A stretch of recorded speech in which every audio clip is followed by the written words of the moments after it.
And of course, the best defence is attack. I think he's struggling a little bit with the departure of Musk. He's got the big bill, which he says, Michael, it's a good thing. It's all the election commitments he made. I think probably there's some good things in there, but there's a hell of a lot of spending in big government. So he's changing the conversation. He is, Peter, but it's the same problem as here and with the Victorian government. All levels, we've got unsustainable debt. I mean, the American economy can have its all kinds of problems caused by China refusing to keep buying American Treasury bonds to fund that debt. So they've got to address it sometime. I'm not saying they should cut it back now, but there are a lot of Republicans who will eventually stand up to the president on these kind of issues, not just Musk.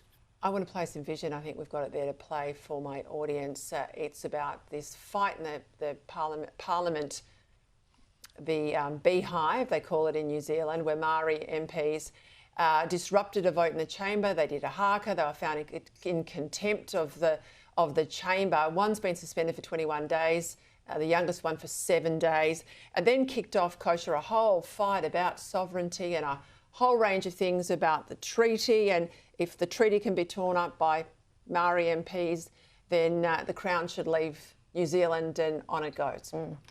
And so that constitutional question will be adjudicated in their system, I'm sure.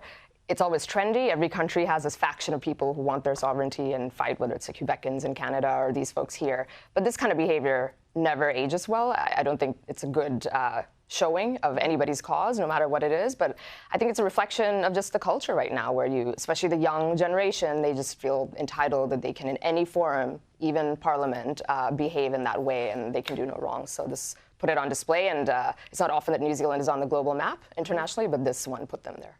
Now, I do note Jacinda Ardern's got a book out, and she says how the rest of the world loves her and she's not that popular at home. I don't think she's launching the book at home, and she's moving to the United States. Hey, let's talk about this China ban on critical minerals. This has got a lot of people worried, Michael. Beijing says that it is working with the Europeans to speed up these kind of things, but half of the exports are held up in Chinese ports, particularly magnets, which you need in cars, which are parts of them are made from these rare earths. Australia's got a big role in this.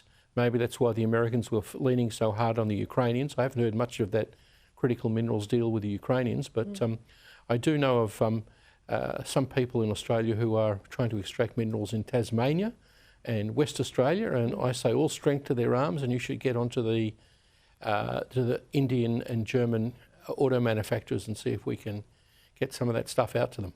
Just quickly, Greta in Gaza. Do you think she's had her 15 minutes of fame? I think so. I think she's suffering from relevance deprivation syndrome, and she's always trying to figure out how to insert herself into the topics that are relevant right now. And this one also is not going to age well. Her on a boat with a bunch of activists trying to dock into Gaza. Another example of young people who overestimate, I think, their value and what they bring to the table on these issues. She's been so long on the sea, they'll run out of protein bars and milk, which is the small packages that they're bringing. It's just laughable, really. A lot of young people on a boat going to Gaza just harks back to those kids there on that day at that dance party in the morning and what they have lived through. Greta Thunberg has no imagination, no sympathy, no understanding. The analogous memory there, I think, just hits home. I think she's discrediting herself. People were interested in the environment, which she's sort of seen as a Joan of Arc of the environment, but not long gone. Getting narrower and narrower.